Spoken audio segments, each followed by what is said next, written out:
have the Ayatollah of fantasy rock and roller with us today, Adam Rank. How you doing, Rank? They look great in person, and I just can't wait till next year where we can pack it full of 25,000. Hey, Bob, how you doing? Hey, I'm doing great. I didn't know it was Ball Guys Day. It was being ranked. I mean, how can you lose? This is the Dynasty Vipers ViperCast.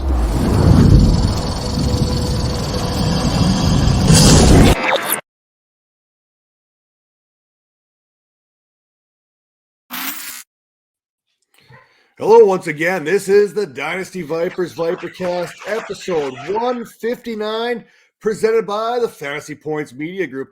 Head over to fantasypoints.com today, and they have themselves a early bird special going on over there.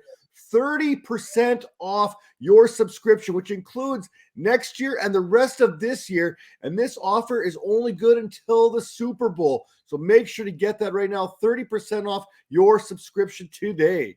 Now, with that being said, we got some news and notes. We got some starts and sits. We got some pick'em props for you. We got a little bit of everything this week on the ViperCast. So you do not want to miss that. And we're going to go through the injury report to kick things off. And it was another rough week there for our boys on the gridiron there, starting with Kyler Murray, confirmed torn ACL. That is a big injury, especially considering how late in the season we are. That is going to carry over into 2020. Whatever, where we go, 2024, 23. I mean, 23. I don't think we're not going to see Kyler Murray be Kyler Murray now, probably until 2024. Let's be honest with it, because of when that injury took place. Mike White, his insides were basically turned into soup there on that Matt Milano. I have never seen a legal hit torque a dude the way that he went. I mean, you want to hear about bend it like Beckham as a soccer term? Bend it like Mike White, because he was folded in half like a lawn chair on that one. T. Higgins, who knows what's going on? Apparently, he tweaked something in the pregame warm-ups. This isn't the first time that we've fallen for this right now. Hamstring injury there. Tyler Boyd with a finger injury, dislocated there. And then Ramondre Stevenson, ankle injury. That's a tough one. That one hits close to home because, he did try to come back. He tried to give it a go, but he simply could not do it there. Cortland Sutton, hamstring injury. Treylon Burks is still dealing with a concussion. Deebo Samuel, another big-time injury there. He's going to be out 3-ish weeks, according to Mike Shanahan there, which takes him out of your fantasy playoffs for all intents and purposes there with that knee injury. Kenny Pickett, Tyler Huntley, Russell Wilson, all out with concussions. And boy, did Russell Wilson have a huge knot on his head on that one. Did you see that thing? Did you see that knot on Russell Wilson's head? Like a golf ball. That was huge. I mean, you knew he wasn't coming back in. When you got a bump like bigger than a kneecap sitting on your forehead, you're not coming back into the game. DJ Moore, MCL sprain, ankle injury. It sounds like he was back at practice here as of Wednesday, so DJ Moore could be back in those lineups this week. Tyreek Hill, ankle injury, not too concerned there. Devontae Parker, concussion. Now, these concussion injuries have been popping up all over the place in recent weeks. Like, I've never seen this many concussions in this short period of time that I can recall in the NFL. I mean, I'm sure they've been there, just maybe not quite recorded, but right. Daniel Bellinger, rib injury there. Jeffrey Wilson, hip injury. Kenneth Walker, he is expected to be back here on Thursday Night Football with whatever that ankle foot injury is that they're calling it. I mean, it was a jammed ankle, I guess, technically, but not really. The ankle is kind of higher in the foot.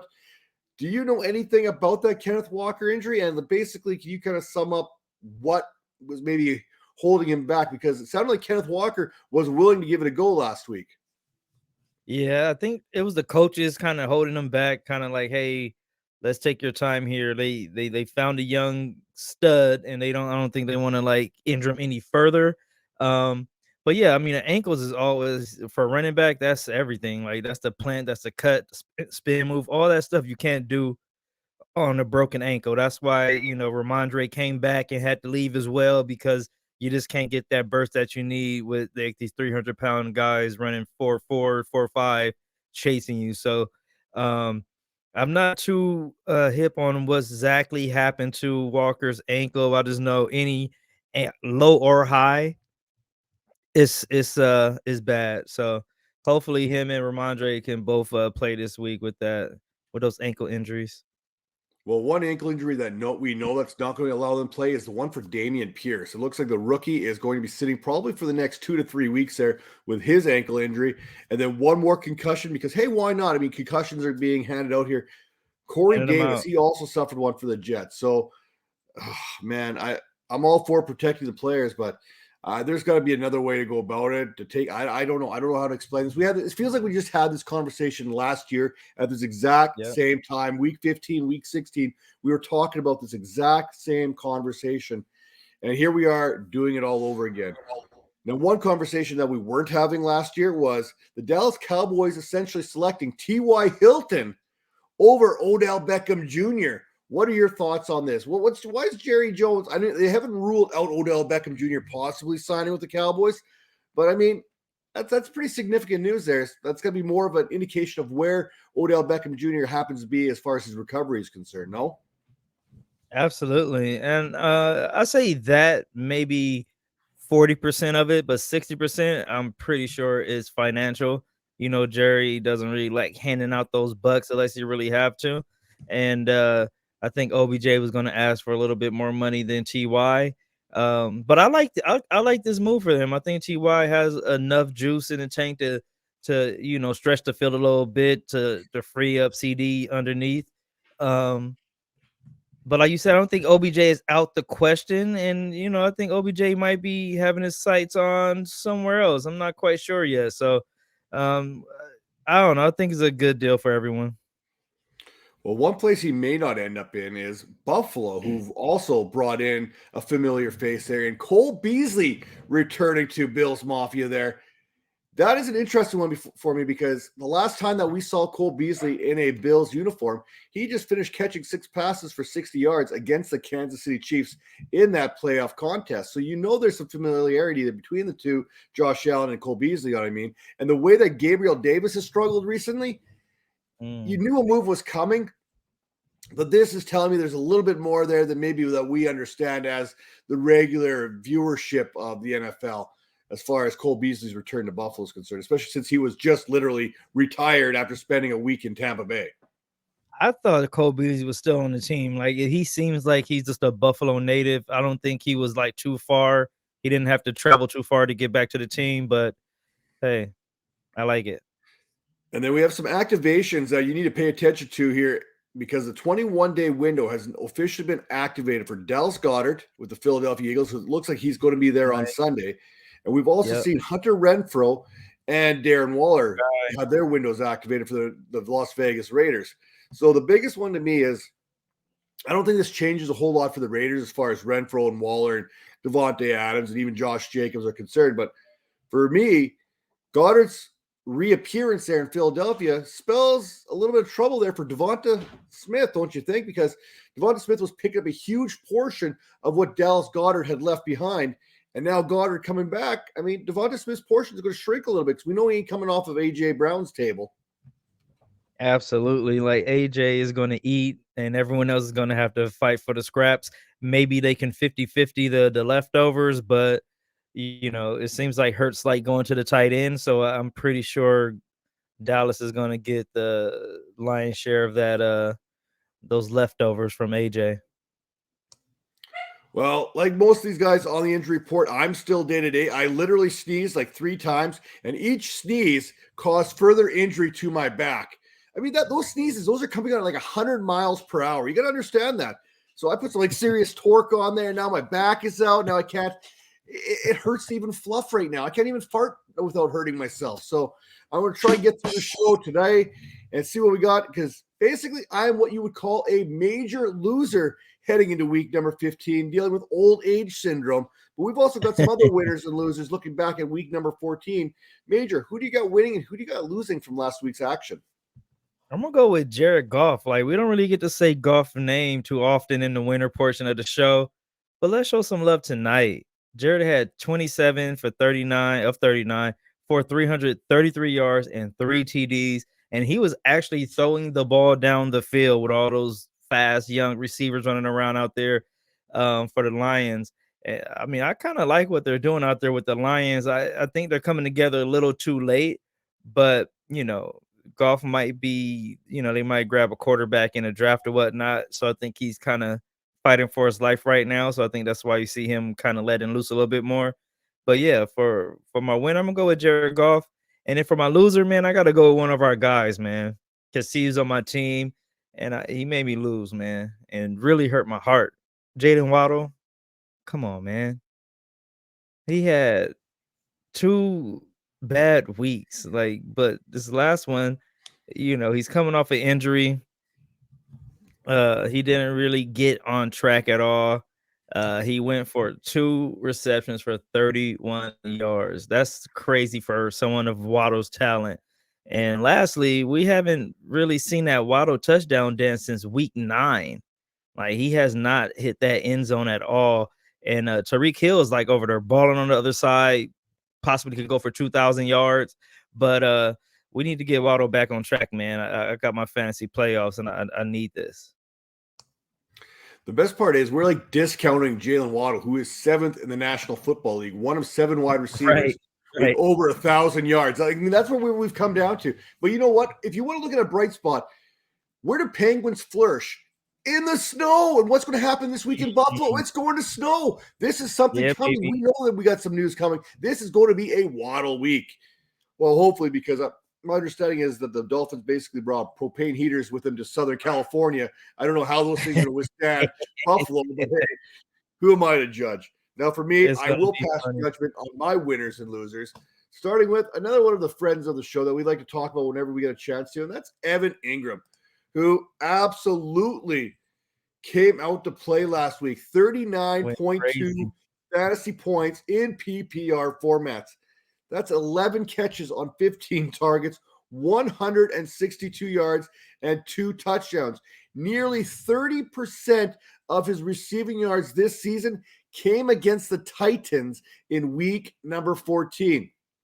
When you lead the entire league in fantasy production in a week from the tight end position, you automatically become the winner. And as long as your name's not Travis Kelce, because we kind of expect that out of Travis Kelce, we don't expect that from Evan Ingram, who has a little bit of the concern with the dropsies every once in a while. So this was a huge week for him. And I think there's going to be another Jaguar a little bit later this week who's going to have even a bigger week when it comes down to their contest against the Dallas Cowboys. Now, my losers of the week, I'm going to say this plural. I know I change the rules all the time, but I feel that you can kind of put these two hand in hand. How about Derek Carr and Josh McDaniels? Yes, this is not the first time that McDaniels is named. You managed to somehow do it again. Derek Carr, 11 of 20 passing there, 137 yards, no touchdowns, 2 interceptions. The Raiders lost to the Baker Mayfield-led Rams team. The Raiders lost to Jeff Saturday, who had never coached in the NFL before, and now they lose to Baker Mayfield, who literally studied his playbook on the airplane ride to Los Angeles. The guy literally did not have a job 3 days before the game against the Raiders and somehow led a 98-yard drive to win the game. You know what? I don't even have a problem with the 98-yard drive. It's the 16-3 lead that the Raiders had to blow for him to get an opportunity to score that, to win it 17-16. That's the problem with the Raiders right now, and this is why they are the biggest loser, because they cannot hold on to a lead. This isn't the first time, and guess what? I'm willing to bet your paycheck on it that this won't be the last time the Raiders blow a lead like this. Thanks, buddy. Well, I'd bet mine, but mine ain't worth nothing. So I had to go for Hollywood dollars there. So this guy's so funny.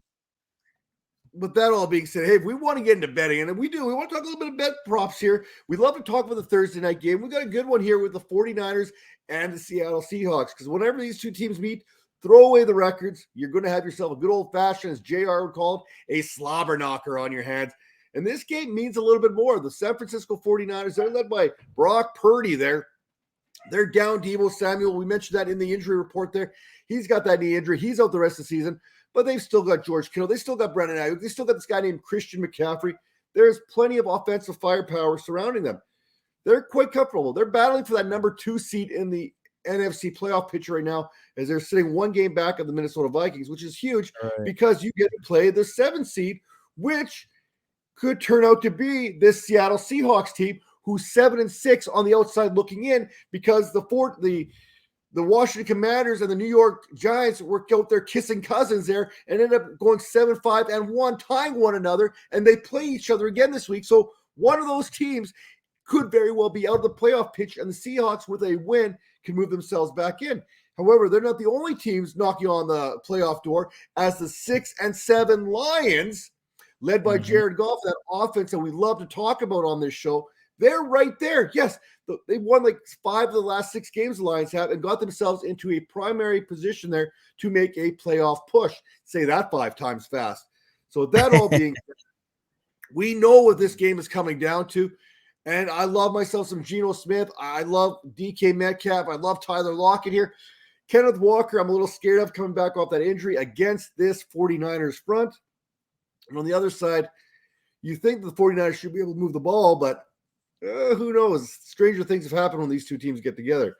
So when we look at the underdog fantasy pick'ems here, I got this kind of pulled up right now in front of me. What are some of these propage bets here that you kind of like? For example, Brandon Ayuk, 4 receptions. Are you higher or lower on that? I'm high on that. He's the only receiver right now besides the tight end. So look for him to get some at least 4 hitch routes or one of those like extended run plays. So he's going to be able to touch the ball a few times this week without Debo. And he's proven with Debo out the lineup, he's proven to be a reliable wide receiver 1. So then I ask you, without Debo in this lineup, what does that mean for Christian McCaffrey? Because if we look at this, 4.5 receptions, 80.5 rushing yards, half a rushing touchdown, that's what that's at, 37.5 receiving yards, 121.5 combined rushing and receiving, 17.5 attempts. Normally, I'd say those numbers would be a lot lower, but without Debo Samuel in the lineup, kind of taking away some of those gadget type plays, I think most of these are obtainable. What are your thoughts? I'm going to say right now that he's most likely going to have 100 rushing yards and 100 receiving yards. Like I try not to like him because he's been hurt so much, but that dude can run the rock. Like, he's one of the best running backs. The vision's there, the sight is there, the speed, the acceleration, everything you want in a running back, he has it. The hands, he's a good receiver out the backfield. So whatever player prop it is, go over on McCaffrey. Well, let's look at the Seahawks side of things here now. What about a guy like Kenneth Walker coming off that injury there? We don't know exactly what that extent of that injury is. His prop is set at 49.5 rushing yards. Are you higher or lower on that?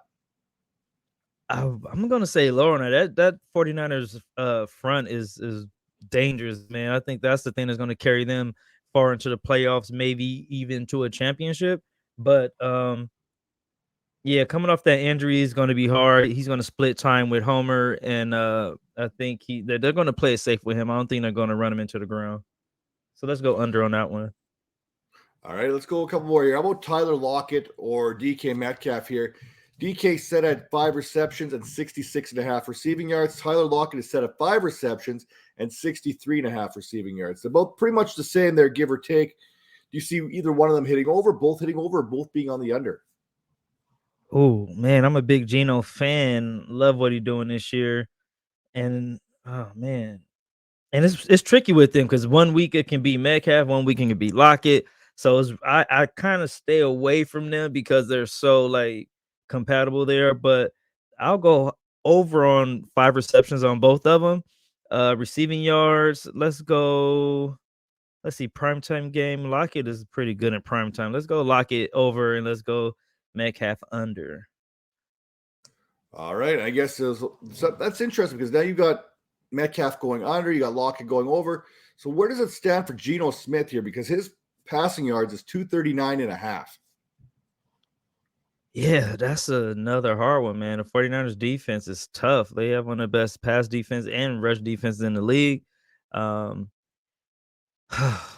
that's a really good one because I'm big on Geno, man. I love what Geno's doing this year. You know what? It's called gambling. Sometimes you just gotta gamble. Sometimes you gotta roll the dice. So let's go with my man Geno to go higher than the 200 and what was it? 239.5. 239.5. Let's get him 240. All right, there you go. Major's call on 240 for Geno Smith this week on Thursday Night Football. And those are your prop bets heading into week number 15. That said, now it's time to get to the fantasy football playoffs. We got the mailbag going on here. There's lots of questions. Mailbag. Major. Mailbag! Feels like we should be like Pee-wee's Playhouse or something, or Right. Blue's Clues or something. Everyone go crazy. What? Speaking of going crazy, what can we expect from San Francisco now that Deebo Samuel is set to miss the fantasy playoffs?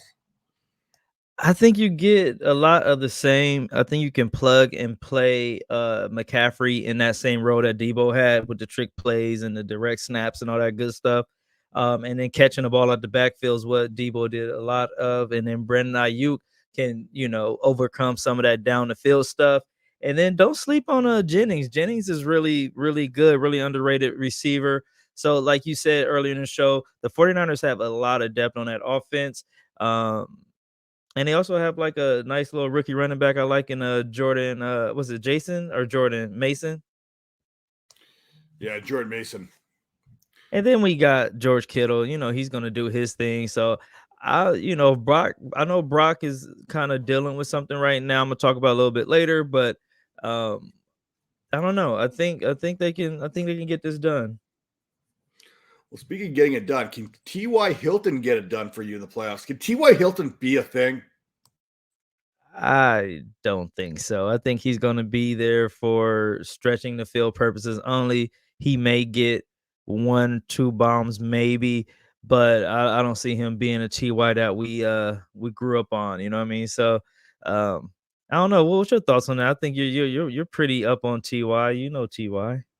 Yeah, no, I'm not taking a chance on T.Y. anytime soon. I mean, you've got some mouths to feed there. You got CeeDee Lamb, you got Noah Brown, Right. you got Michael Gallup there, you got Dalton Schultz, you got Peyton Hendershot. I mean, you got all these tight ends at Ferguson there that we're talking about that are going to get action before T.Y.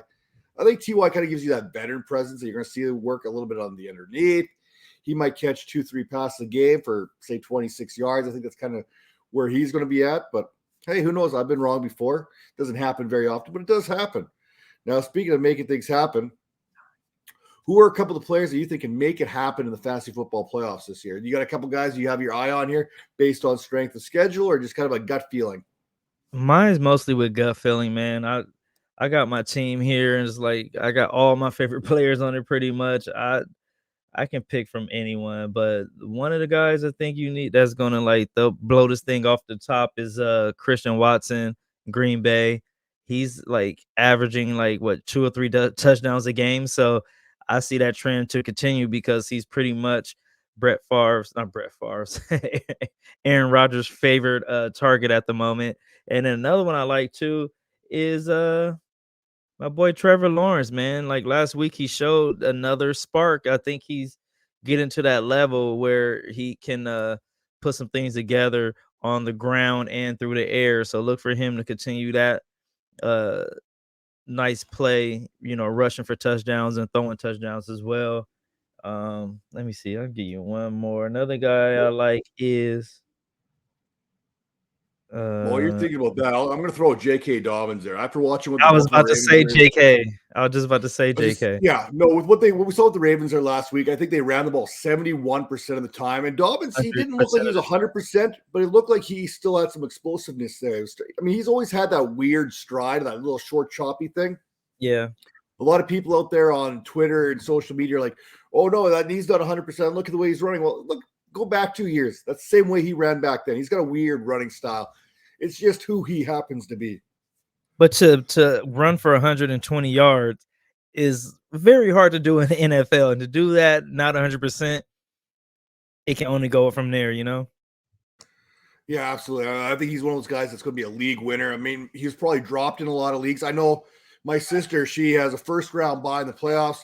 She lost Dameon Pierce. She's got a little bit of concern there at Kenneth Walker, so the bye came just in time. One of the players that was sitting on the waiver wire happened to be J.K. Dobbins. So we struck last week. I was like, go get him. We'll see what happens. I mean, running backs you need. Something's going to happen along the way. You can never have too many running backs when you come into your fantasy football playoffs. She went out and got him, didn't start him last week. He went off last week, but you got to feel pretty good about yourself moving forward and what that means for your team. I mean, I think I could trust J.K. Dobbins. I really do. But can you trust anyone in Arizona right now? Can you trust, now that Kyler Murray's been injured, can you trust DeAndre Hopkins with Colt McCoy? Can you trust Marquise Hollywood Brown with Colt McCoy? Can you trust James Conner with Colt McCoy? If anyone, I'm going to lean on the running backs in that system. I'm not a big Conner fan at all, but I'm not a big who's the quarterback? McCarron? Like, I don't even know who's playing quarterback over there.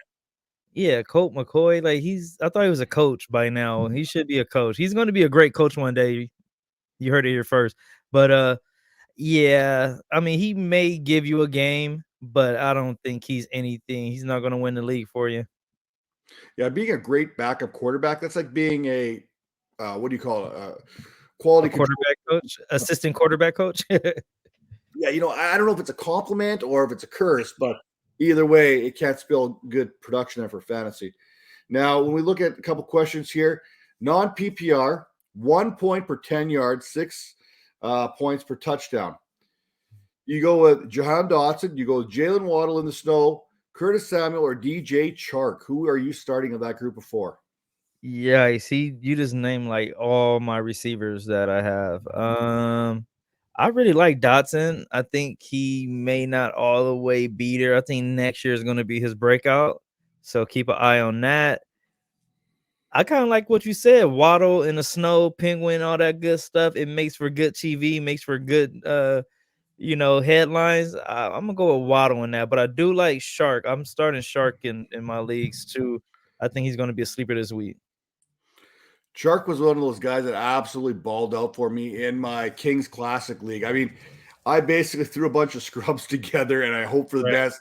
Jarek McKinnon was another one of those guys I threw into my lineup who absolutely went off. It was just one of those perfect storms where you threw a bunch of guys out there not expecting much, and they all came through, including DJ Chark. Nice. So a couple more questions for you here. PPR need 2 running backs and a flex. Here's what he's got. Travis Etienne, Isaiah Pacheco, Kenneth Walker, Zamir White, and Devonta Smith. That's what he's kind of got for the running backs flex. So I think we can agree that Travis Etienne and Isaiah Pacheco are must starts out of that group. Zamir White, I'm not even considering right now. Kenneth Walker, so it comes down to the flex spot between Kenneth Walker and Devonta Smith. We don't know what Kenneth Walker's health is going to look like going into this contest. Yeah. Devonta Smith, we don't know what his role is going to look like now that Dallas Goedert is potentially coming back. So who do you feel more comfortable with in this scenario? I'm going to go with Walker just because he's a running back, and I think he is like the guy out there. When it comes to Devonta Smith, he has to share with a lot of different stars out there. So, and they say Walker is going to be able to play, so they got the little shots for the to help with the pain, and I think he'll be all right.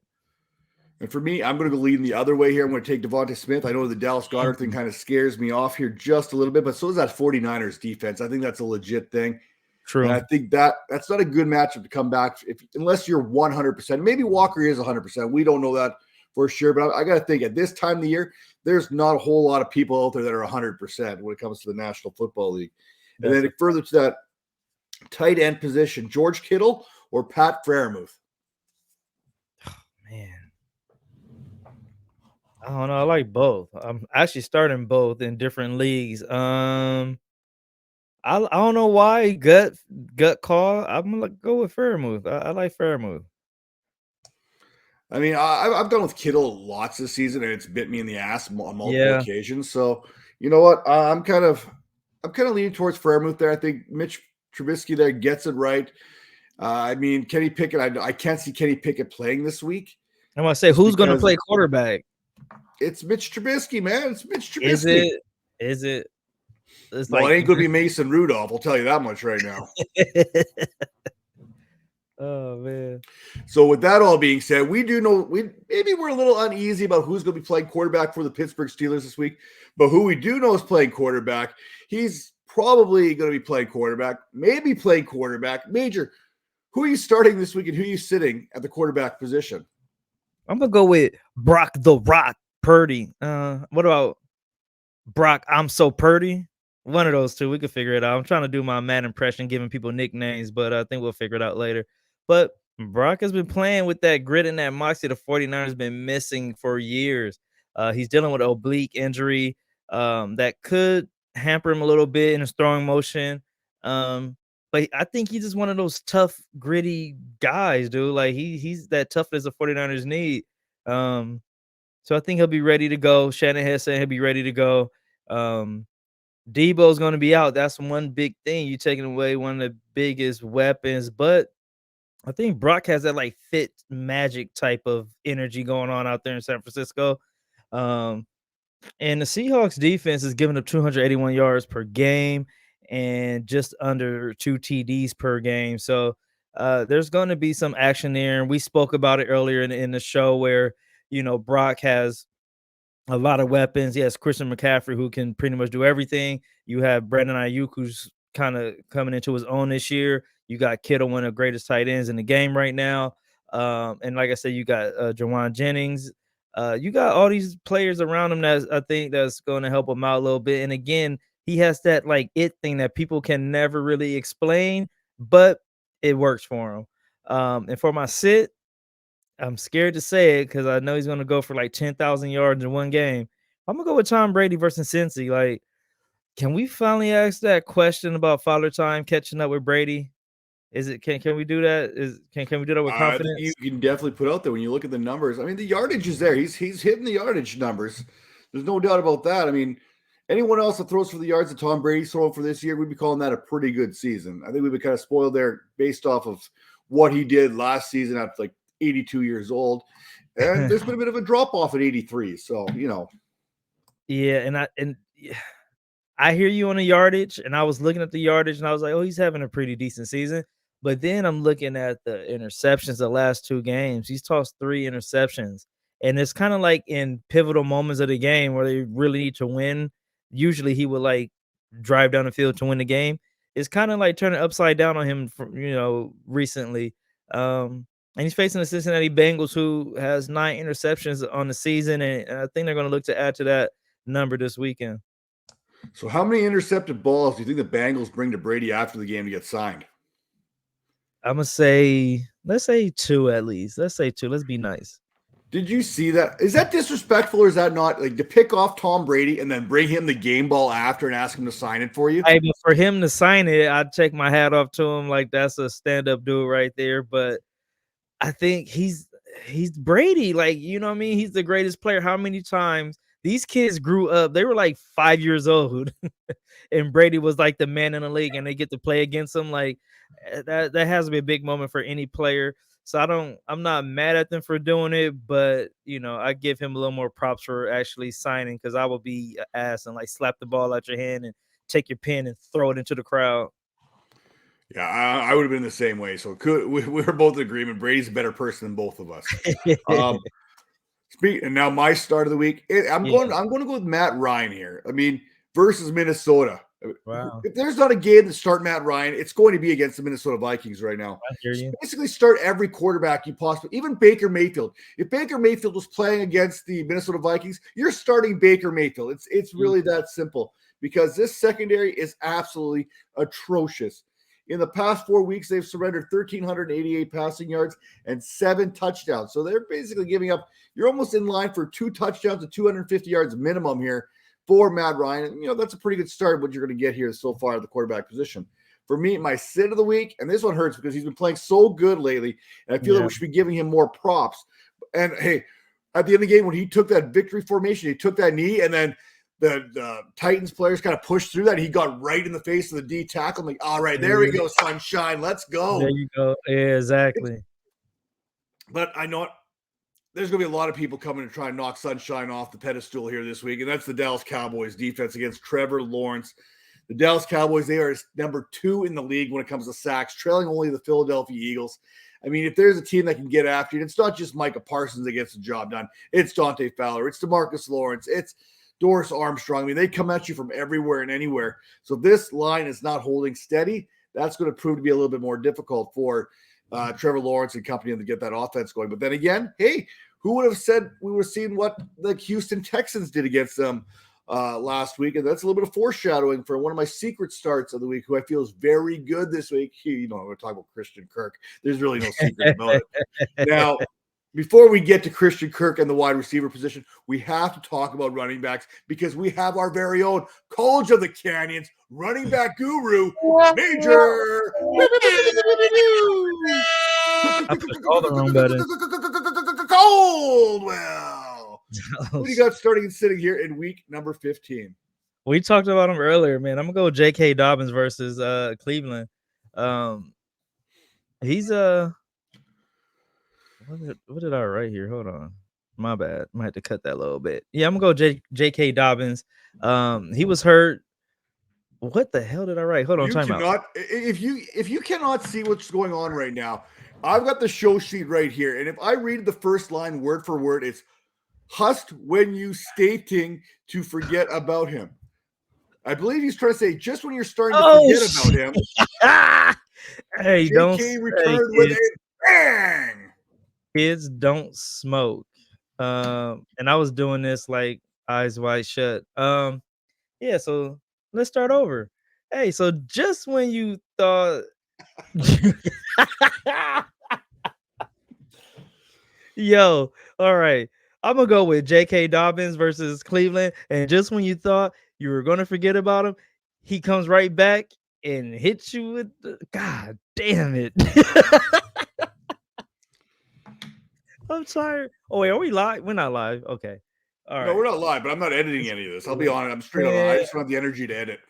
God damn it. So let's just go to the next thing. J.K. Dobbins he ran right through the Steelers defense for 120 yards and a TD, and people are saying it wasn't even 100%. And this week, Dobbins will try to continue this hot play versus the Browns. Cleveland defense is underperforming a bit this season, allowing 128 yards per game. They have way too much talent on the defense to not go and like be one of the top defense in the league. So look to JK to continue, and he's going to have a lot of shares in that offense. Like Matt said earlier, they ran the ball like 70 to 80 times percent of the game. So I'm gonna go with David Montgomery versus Philly. Monty is having a modest season rushing the ball for 100 yards only once this season. I had to look at that stat twice because I didn't believe it. But what he's lacking in the running game, he's making up in the passing game, averaging 31 passing yards the last 3 games. Philly rush defense is middle of the pack, allowing 118 yards per game. So there's going to be some room for him to do some work. But I think Philly, they're playing with that little chip on their shoulder. I think they have that like championship stare going on right now. So I think they're about to do some work this week. Speaking of getting work done, I mean, if anyone could actually see this show sheet right now and how your typing and spelling goes, you are getting it done with your reading skills and your logistics skills, because you cannot understand. It's like in code. Like, I mean, it is in code. There's not 2 words spelt in a row correctly at any point in this entire show sheet. I did the show sheet like 2 minutes before the show. So, hey, it is what it is. So for my start and sit at the running back position, I'm going to focus on the primetime matchup between the Washington Commanders and the New York Football Giants, mostly because I'm still kind of pissed that my Raiders and the New England Patriots game got moved out of primetime for a team that just tied each other. That's the game that we're moving into primetime, is 2 teams that tied each other. But then again, I watched the Raiders on Thursday Night Football. And you know what? I should probably be thanking the NFL for making this move. That being said, my start of the week, it goes to Brian Robinson. Hey, Mr. Robinson, playing the Giants again. Back in week 13, he had 21 carries, 96 yards against this Giants defense, a defense that has also allowed 8 rushing scores, 2 backs in the last 4 weeks. Look for a similar performance this week like he had in week number 13, except throw in a touchdown for Mr. Robinson this week. And my sit, hey, sorry, Saquon, you just ain't cutting it for me. Sure, he had 63 yards and a score the last time that these teams met, but that was on 18 carries, and he only averaged 3.5 yards per attempt. The last time that Barkley averaged more than 3.5 yards per carry was back on November 13th against the Houston Texans. Washington is allowing just 14.5 fantasy points per game to the backs in their last 3 contests. This does not look good for Saquon Barkley, Daron Payne, Jonathan Allen, Montez Sweat. I mean, this Washington Commanders front is as good as it gets, and the New York Giants simply haven't been very good as of late. I think Daniel Jones has been sacked quite a bit here between him and Tyrod Taylor. I think they took turns last week getting absolutely pummeled by the Eagles. I think they got sacked 7 times combined. I think Daniel Jones got it 3 times. Tyrod Taylor got sacked 4 times. Going back to week number 13, I think Jones got sacked 4 more times. I mean, teams are living in this New York Giants backfield right now. And unless Brian Dable can find a way to get that ball out a little bit quicker, it's going to be a long day for anyone trying to carry the ball for the Giants this week. Now that we talked about the ball carriers, those who like to handle the rock, let's talk about the guys who can catch it as well as anybody. Our starts and sits for the wide receiver position. Major, what do you got? I'm going to go with Jahan Dotson. He has shown big playability that made Washington draft him so high. Last week, John had 54 yards and a TD.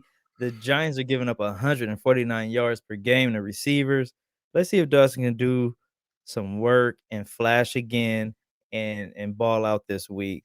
Last time that these teams played, you just mentioned that 1 touchdown. I mean, Jahan Dotson was doing laundry out there. He had the Giants on spin cycle, that spin move, and took it to the house. So, man, he's exciting to watch. Man. He's really exciting. He reminds me a lot of AB. I hope not personality-wise, but, like, on the field, like, I see a lot of AB in him. I was sitting there. I was on a show, and I can't remember what show I was talking about. We're talking about who has the best hands in the National Football League. Like, just the hands. And, DeAndre Hopkins' name, it's going to come up. Devontae Adams' name comes up. Those are the premier hand catchers in the league today. I mean, there's quite a bit of a tier gap. We talk about pure hand catchers and how they can control the ball. But Jahan Dotson is one of those guys that can catch the ball as well as anybody with his hands. Look at some of those catches against Ohio State back in college. I mean, there's some of those. Woo! You kind of shake that off. I mean, that's what Jahan Dotson can do for you. Yeah, for my sit, I'm gonna go with Amon-Ra St. Brown versus the Jets. Oh, you're crazy! You're crazy! I am. Well, you always tell me I picked the front runners and everything, but hey, St. Brown has shown that he is him. Like, he posted 122, 114, 68 yards, and added 3 TDs the last 3 weeks. This week is going to be a good test for this Lions team and that young Lions wide receiver 1 when he faces the young Jets defense that's ranked 4th in passing defense, only allowing 189 yards per game. A lot of people was sleeping on the Jets because the offense is kind of in shambles right now, but that defense is kind of doing work if you pay attention. That Jets defense, I love to preach about it all time long. You got DJ Reed and Sauce Gardner. They're taking away the boundary. They're as good as any young duo at the cornerback position. And then where you think that the Lions could take advantage is in that slot matchup. Not so fast. They got the other Michael Carter there, the slot corner Michael Carter. He has been doing the job there in the slot all season long. Maybe the best slot corner in the game today. And I don't think I'm exaggerating that. So it's going to be a tough matchup for Amon-Ra St. Brown. You're going to start him. We know you're going to start him. But we're just telling you, hey, this is one of those buyer beware, pump the brakes, lower those expectations. Maybe the sun god gets the job done. But we're telling you, this is not an easy matchup. This is not a favorable matchup for the wide receiver.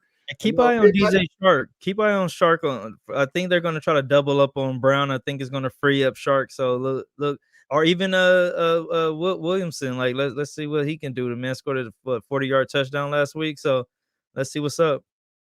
Well, what's up is if you check out the Friday Night Hype Show there on Fantasy Points YouTube channel there on Friday, 8 p.m. Eastern, I am going to break this game down because there are so many great matchups here. I just mentioned all those Jets guys.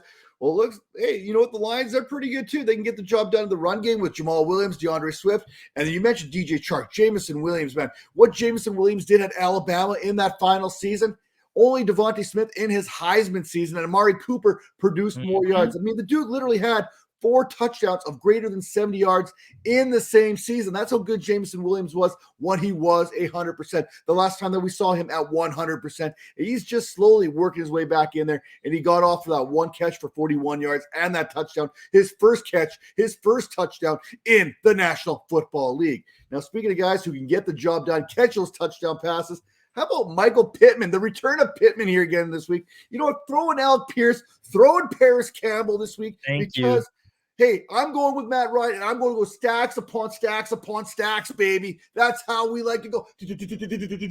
That's how we roll it here this week in Indianapolis, because Minnesota is horrible when it comes to defending quarterbacks, when it comes to defending the wide receiver position. Look, of those 1,388 passing yards they've surrendered, 915 of them have gone to wide receivers, along with 4 of the 7 touchdowns. You want a bonus guy? How about Christian Kirk this week against the Dallas Cowboys? The Cowboys basically just gave Chris Moore out of the slot 11 catches for 124 yards. Chris Moore. We're talking about Chris Moore here. Christian Kirk, he's going to go off for 20 catches and 250 yards this week and be the wide receiver 1 in fan. Okay, maybe not quite that crazy, but he's definitely going to be right up there with the best of the best when it's all said and done this week, because that's another one of those guys you can throw in the starts, because we're going to start talking about tight ends. Let's get a little bit high here before we get to the tight end position. Oh, wait, I have to talk about a wide receiver that I'm sitting. Yes. How about, and this one hurts because this is one of my guys. Mike Evans, you are officially out of the circle of trust. Yes, you know what? I'm going to say it right now. Mike Evans is a first ballot Hall of Famer. He's done something right now that no one else. No, don't you? He has done something that no one else in the history of this game has ever done before. And he's about to break that record again this year, as he is just 195 yards shy of his 9th consecutive 1,000-yard season to start his career. Unfortunately, he hasn't had more than 60 yards in a game since October 27th. So we may be fighting an uphill battle here, but let's give Mike Evans a little bit of respect, because he is doing something no one else has done as far as wide receivers. Not a Randy Moss, not a Jerry Rice. None of these guys have ever started their careers with 9 straight 1,000-yard seasons. However, these guys, Jerry Rice and all those guys, cool. I can't trust him. I can't. You can't trust Mike Evans. You can't. I don't even know if you could put him in your starting lineup this week. I really don't. Right. We're in the first round of the fantasy playoffs, and I'd rather start DJ Chark. That's where we're at. Would you have thought that you would have started DJ Chark over Mike Evans at the beginning of the season? Never. Not a chance. None. And that's where we are right now. That being said, you're sitting Tom Brady. I'm sitting Mike Evans. They're going to combine for 350 yards and 3 touchdowns. It's going to happen. Exactly. Now, Major, can you pronounce your starts and sits of the week? Because if you can't pronounce them, you're not allowed to say them. Them's the rules. Hey, my hands are all sweaty. I'm so nervous right now. I'm going to give it a shot, though. I'm going to go Chigoziem Okonkwo. Okonkwo is correct. Yes, it is. We just call him Chigokonkwo. Like Joey Lawrence there. Whoa, Okonkwo. Go to Okon, you know what I mean? I'm gonna give it. I got 2 Nigerian tight ends going on right here, so I'm gonna go with Okon right here. But shout out to my guy Nishgrip for putting me on Okonkwo last week. Since week 9, Okonkwo has. Whoa. When did you say it? I've never heard you say Okonkwo. Oh yes, I did. Okay, I'm gonna go back here. Starts up. My tight end start last week. I talked about Tyler Higbee versus Las Vegas, and then I went, listen, Chig Okonkwo has a good chance of a top 5 tight end this week as anyone. I wasn't here last week. In the show notes, look it up. Written proof, video proof, it's all there. So let me restart this. Shout out to my guy, Matt. Shout out to my guy, Nick, for just letting me know about this Okonkwo guy. I didn't know who he was. But since week 9, since he really started getting some playing time, Okon has averaged 47 yards per game and added a TD last week. He should have some opportunities this week versus the Chargers to allow him 55 yards to tight ends.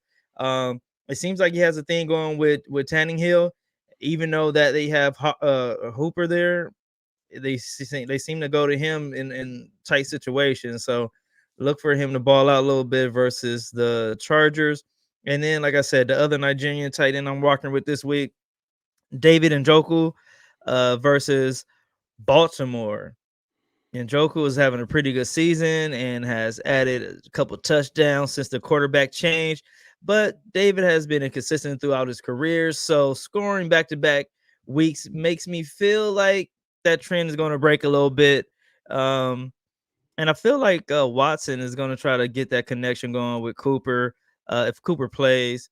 And the Chargers, and why is it saying the Chargers? But the Baltimore's are ranked towards the bottom of the half of the league, giving up 55 yards a game to tight ends. So there you go. And shout out to Chica Conquo there for actually going to Twitter and actually putting his name and the hyphen in between it and everything so you can learn how to pronounce it properly. How to pronounce it. Yeah. That's the reason I can actually pronounce it. How do you pronounce his first name? Well, I just call him Chig. That's how I go. I mean, it's Chica Conquo. Nah, let's not get cute here. Let's not get cute. I can barely read your writing to begin with. For me, that just shows how much you actually listen to the show when I'm actually talking. I don't. Now, that being said, Gerald Everett versus the Tennessee Titans. This is one that I actually like this week because you may not be able to run against the Titans, but you sure as heck can throw against them. And that concludes the tight end position. In the last 4 weeks, the Titans are allowing the third most fantasy points to the position, 17.35 per, and have allowed 25 receptions, 324 yards, and 2 touchdowns. That's in the last 4 weeks. So you know that Gerald Everett, and the way that this Chargers offense is now queuing up right in time here to make this playoff push, right for your fantasy playoffs, right for their Super Bowl push. Mike Williams is back. Check. Keenan Allen is a top 5 fantasy wide receiver right now. I think he's got like 73.5 points since he returned, which puts him inside the top 5. Austin Eckler is doing his thing. Justin Herbert is going to be the happiest guy on the face of the planet. Gerald Everett, he benefits from all this. Now, my sit, and this goes back to the Pat Freiermuth versus George Kittle, and this one hurts because I love George Kittle, but against Seattle, I feel conflicted here. I really do. On one hand, San Francisco is without Deebo Samuel. On the other hand, Seattle is allowing just 6.3 fantasy points per game over the last 4 weeks and have only allowed 58 receiving yards over that time. And with those questions surrounding Brock Purdy there and his availability, he did suit up on Tuesday there for practice. I might just be willing to fade this position altogether right now as far as George Kittle. It's one of those kind of feelings where, you know what, I hope he does well, but I hope he does well on my bench because there's so many questions right now around Brock Purdy, around the Seattle defense and how good they've been against the tight end position. And the way the tight end position has been this year, you cannot trust a tight end unless their name is Travis Kelce. That is the truth of this position. You can't even trust a Mark Andrews week in and week out. So if I'm looking at this matchup here, I don't like it for George Kittle. So when asked about Freiermuth versus Kittle, I'm probably leaning to Freiermuth here just because this Seattle defense is legit, especially the last 4 weeks. If you're only giving up 58 yards in the last 4 weeks, I'm not good at math, but that works out to what, like 13 yards per game, give or take. George Kittle, that's he's going to have to catch like 9 balls for 13 yards to have a fantasy productive week, which is a very Julian Edelman type stat line. Right. With that all being said, hey, those are our starts and sits for week number 15. But before we leave, I want to break down the top 10 for you in PPR scoring at each position, just so that you are aware of this going into the week. At the quarterback position, PPR, just as a tribute to Terry Roberts, who could not be on the show tonight. But Jalen Hurts, Patrick Mahomes, Josh Allen, Joe Burrow, no surprise there in the top 4. Justin Fields, Geno Smith, numbers 5 and 6. A little bit out there, but hey, what we've seen from Justin Fields here since he's kind of got how Justin Fields got his groove back here a few weeks ago, the dude has been absolutely on fire. Lamar Jackson there at 7. Trevor Lawrence, QB 8 in fantasy, may be the biggest surprise until you get to number 9, Justin Herbert, and number 10, Daniel Jones. Vanilla Vic is sitting there inside the top 10. The Mayo Moon is rising in New York once again. That's so nasty. Heading over to the running back position in PPR scoring, it is Austin Eckler that leads Josh Jacobs by 10 fantasy points, ahead of Christian McCaffrey, Derrick Henry, Saquon Barkley, Nick Chubb. No surprises there. Tony Pollard comes in at number 7. Aaron Jones at 8. Ramondre Stevenson comes in at number 9. And at number 10, maybe the biggest surprise of this bunch, how about Miles Sanders, a top 10 PPR back? Quietly, too. He did it so quietly. And no one ever talks about him. No one gives him respect. All he does is average 5 yards per carry, but no one even wants to bring that up. At the wide receiver position, we have Justin Jefferson, Tyreek Hill, Devontae Adams, Stephon Diggs, A.J. Brown, Amon-Ra St. Brown, CeeDee Lamb, Tyler Lockett? Yes, Tyler Lockett at number 8 in PPR. And guess what? With only 9 games under his belt, Cooper Kupp is still wide receiver 9 in fantasy right now, followed by my man, the living legend himself, Christian Kirk at wide receiver 10, followed by Waddle, Cooper, Metcalf, Jamar Chase, and Terry McLaurin.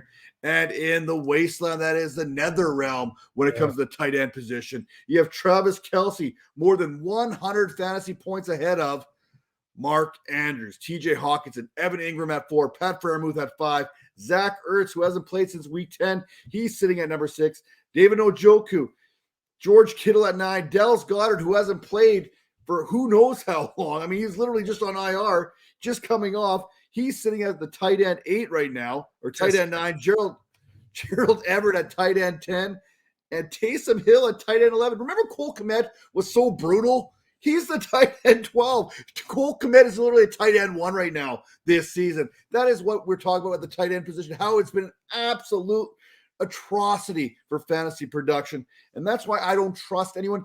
Everyone knows me. I have trust issues when it comes to fantasy football. This year, the tight end position, this is exactly why. But if I want to get trust back, I head to fantasypoints.com because they have that early bird special for you. That 30% off your subscription today. Head over to fantasypoints.com. Hey, that deal's for everybody. No promo code needed. Just head over there and get your subscription and get into that Discord channel.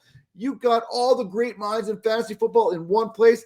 Got to take advantage of it. And what we're going to take advantage of is keeping the show under an hour. So with that being said, make sure to catch Tara Roberts there on the Fantasy Pros, on the Fantasy Alarm. Anything fantasy, Tara's got you covered. Make sure you're catching Major Caldwell there and Nick Script every Sunday morning there on the Fantasy Points webs page there. And, of course, the Friday Night Hype Show there with me, 8 p.m. Eastern, over at fantasypoints.com. And we will see you next week. Take care. Just joking. I didn't find the button.